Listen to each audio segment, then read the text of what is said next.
Le mois dernier, avec Joachim Kues et 6 autres collègues du Parlement européen, j'ai écrit une lettre à l'EMA, l'agence européenne chargée d'autoriser les médicaments sur le marché européen. Et dans cette lettre, nous demandons des éclaircissements sur les nombreux problèmes qui entourent l'arrivée des vaccins. Ces problèmes sont si graves que nous avons demandé à l'EMA de retirer l'autorisation de mise sur le marché. Ce mois-ci, nous avons reçu une réponse de l'EMA à notre lettre et cette réponse contient des faits choquants. Tout d'abord, l'EMA déclare explicitement qu'elle a uniquement et exclusivement autorisé les vaccins Corona sur le marché pour l'immunisation individuelle et absolument pas pour le contrôle de l'infection, et absolument pas pour la prévention ou la réduction de l'infection.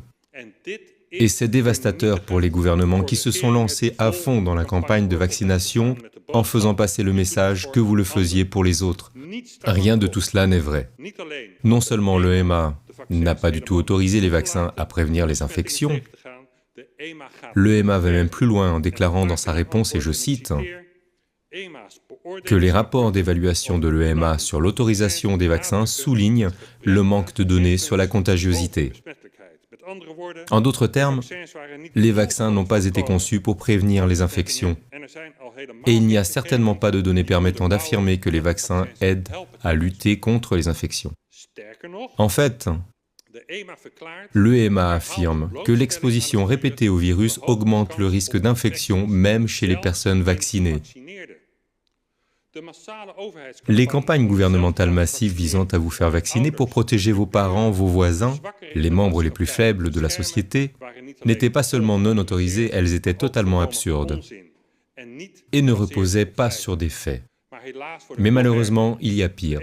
L'EMA dit que les vaccinations sont uniquement destinées à la protection de l'individu vacciné et qu'avant de vacciner l'individu, le patient, et je cite à nouveau l'EMA, toutes les informations relatives à la sécurité doivent être soigneusement prises en compte avant d'administrer ou de recommander une vaccination. Vous ne pouviez donc être vacciné qu'après qu'un médecin ait déterminé qu'il était prudent de le faire dans votre cas. Et comme pratiquement aucune personne de moins de 60 ans ne risquait de complications graves à cause du coronavirus, à quelques exceptions près, personne, mais personne de moins de 60 ans n'aurait dû être vacciné. Donc les salles de sport remplies de vaccinateurs étaient totalement contraires à l'usage pour lequel les vaccins étaient autorisés par l'EMA. Et il y a pire. Pour évaluer la sécurité des vaccins, il était essentiel pour l'EMA